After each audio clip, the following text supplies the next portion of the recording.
A ver, pensemos en esto. ¿Cómo es posible asegurar que alguien cumpla con una deuda? Y más aún, ¿cómo se le puede poner punto final a una disputa legal sin tener que pasar por todo el desgaste de un juicio?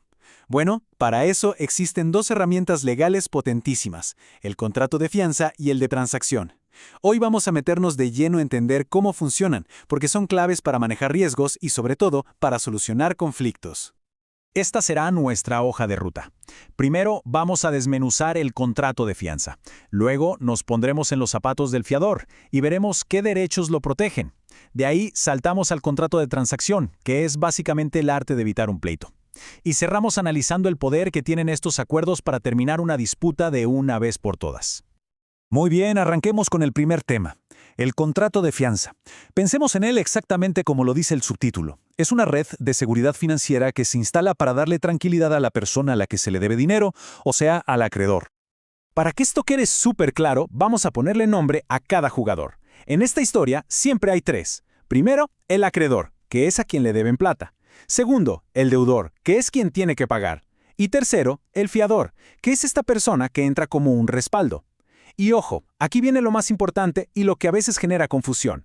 El contrato de fianza se firma entre el fiador y el acreedor. El deudor no participa en la firma de este contrato. Esencialmente, el fiador mira al acreedor y le dice, tranquilo, si tu deudor no te paga, yo me hago cargo. Para realmente entender la fianza hay que conocer su ADN, sus características. Primero, es consensual. Nace con el simple acuerdo de voluntades entre fiador y acreedor. No hace falta nada más. Segundo, es formal. La ley es clara, tiene que estar por escrito. Una fianza de palabra no tiene validez legal. Tercero, y este punto es vital, es accesorio. La fianza no existe en el aire, siempre ve enganchada a una deuda principal. Si la deuda principal desaparece, porque se pagó o se anuló, la fianza se extingue automáticamente. Cuarto, es subsidiario. Esto significa que el fiador es el plan B. Su obligación se activa únicamente si el plan A, que es el deudor, falla. Y por último, suele ser unilateral, porque el único que se obliga a algo es el fiador, a pagar si las cosas salen mal. Usemos este ejemplo para que todas las piezas encajen. Juan es el acreedor, Pedro es el deudor principal y María es nuestra fiadora. Fíjense bien, María no le firma nada a Pedro. Ella hace el trato, el contrato de fianza, directamente con Juan. El compromiso de María es con Juan y solo se activa si Pedro no devuelve el préstamo. La deuda de Pedro es la obligación principal. La promesa de María, la obligación accesoria. Si Pedro paga todo, el contrato de fianza de María simplemente se desvanece. Una de las cosas más interesantes de la fianza es su flexibilidad. Se puede garantizar una deuda que ya existe, claro, como un préstamo, pero también deudas a futuro. Por ejemplo, se puede afianzar el pago del alquiler de un contrato que todavía no se ha firmado. La obligación puede venir de un contrato, de la ley o hasta de la responsabilidad de pagar una indemnización por un accidente. Pero, y esta es la regla de oro, el límite sagrado, el fiador nunca, pero nunca puede estar obligado a pagar más de lo que debe el deudor principal. Si la deuda es de 100, la fianza no puede ser por 120. Podría ser por menos, por 80 por ejemplo, pero jamás por más. Bien. Ahora, cambiemos de perspectiva. Pongámonos un momento en los zapatos del fiador. Es una posición de bastante riesgo sin duda, pero la ley no lo deja a la intemperie. Le da ciertos derechos, ciertos escudos para protegerse, aunque como veremos, esos escudos tienen sus límites. Este es el principal mecanismo de defensa, el escudo más importante del fiador. El beneficio de excusión es, en palabras sencillas, el derecho a decir, un momento, antes de venir a cobrarme a mí, la ley obliga a que primero se intente cobrar con todo lo que tiene el deudor principal. Hay que ir, embargarle sus bienes, subastarlos, y solo si después de todo eso sigue faltando dinero, bueno, ahí sí, recién ahí, puede venir a buscarme. Es un derecho que pone orden y respeta la lógica de que el fiador es un respaldo, no el primer responsable. Y acá, mucha atención, porque una pequeña frase en el contrato lo cambia absolutamente todo. El fiador simple es el que acabamos de describir, el que tiene su escudo del beneficio de excusión. Pero es muy común que los contratos incluyan una cláusula que convierte al fiador en fiador principal pagador o fiador solidario. Al firmar así, el fiador está renunciando a su principal defensa. ¿Y qué significa eso en la práctica? Que el acreedor puede ir a cobrarle directamente al fiador, sin siquiera haberle enviado una carta al deudor principal. Para el acreedor, el deudor y el fiador solidario están en el mismo nivel, y puede demandar al que le parezca más fácil o solvente. Es una diferencia abismal. La ley es muy clara sobre cuándo este escudo protector desaparece. La razón más común, como ya vimos, es renunciar a él en el contrato. Pero hay otros casos. Por ejemplo, si el deudor ya está en quiebra, ¿qué sentido tiene obligar al acreedor a perseguirlo? Es un esfuerzo inútil. Lo mismo si el deudor se fue del país y es imposible demandarlo aquí. Y finalmente, si la fianza la ordenó un juez, se asume que es una garantía fuerte y de ejecución inmediata. En todos estos casos, el beneficio se pierde.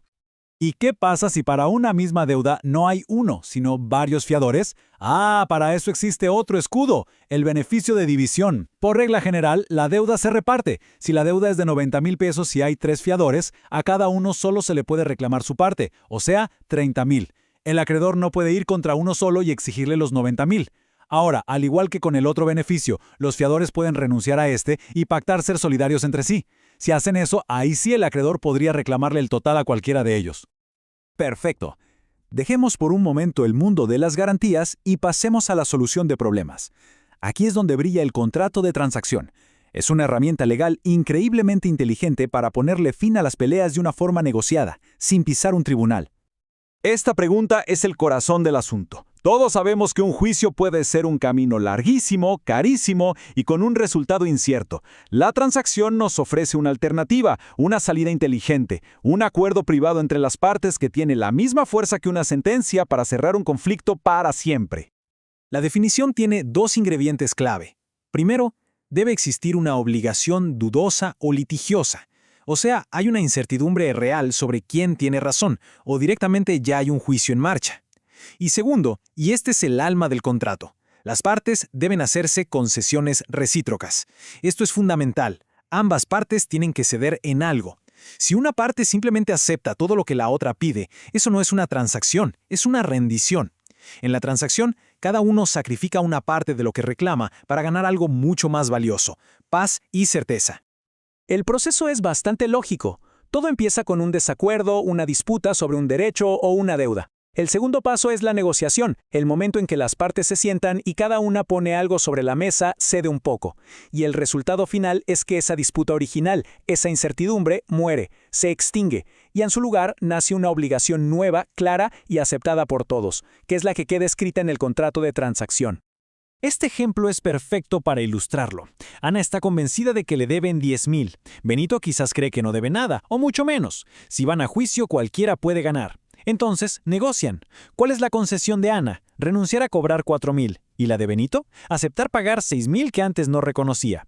Ambos sacrifican algo, sí, pero obtienen un beneficio enorme. Ana se asegura 6,000 ahora, sin esperar y sin gastos de abogados. Y Benito se libera del riesgo de que un juez lo condene a pagar los 10,000 más intereses y costas. Es un ganar-ganar.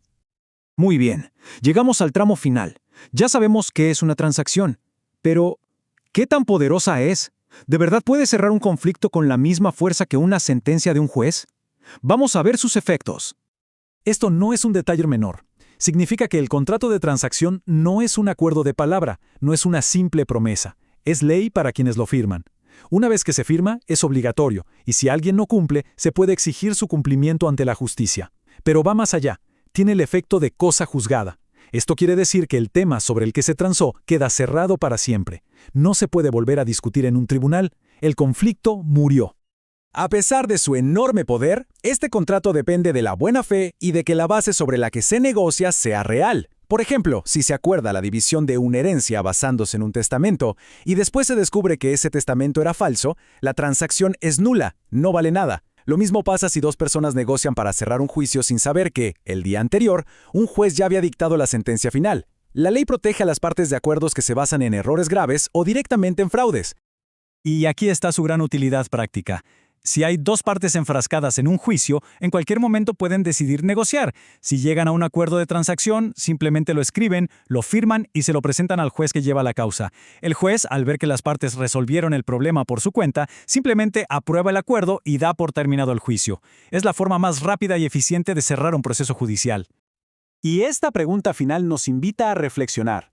Tanto la fianza como la transacción nos muestran el inmenso poder que tienen los acuerdos privados bien estructurados. La fianza nos permite crear redes de seguridad a medida, y la transacción nos da el poder de diseñar nuestras propias soluciones a los conflictos. En un mundo legal que a veces parece complicado y ajeno, estos contratos nos devuelven algo fundamental: la certeza y la capacidad de tomar el control de nuestro propio destino.